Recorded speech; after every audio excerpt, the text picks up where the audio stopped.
We now return to our lone horse and rider. Incident command has been given an update, and a plan has been created.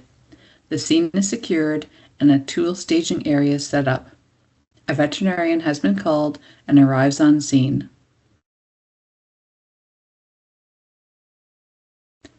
Due to the slope of the bank, the responders are tied off and the following occurs.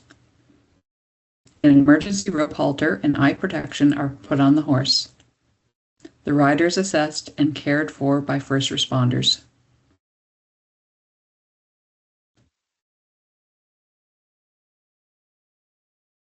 A tow strap is used to secure webbing to the horse.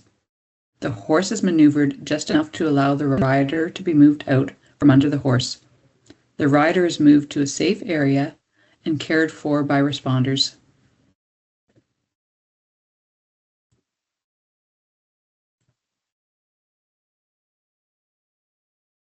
And now the horse. Now that the rider has been removed from the immediate area, we turn our attention back to the horse. The following happens next. With the use of a tow strap and reach tools, 2 lengths of webbing are set up on the horse for a sideways drag. A glide is used as edge protection to protect the horse from abrasion.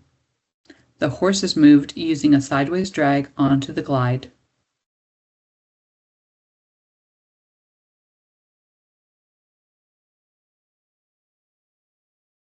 The glide with the horse is hauled far enough away from the site to ensure that he will not fall back in.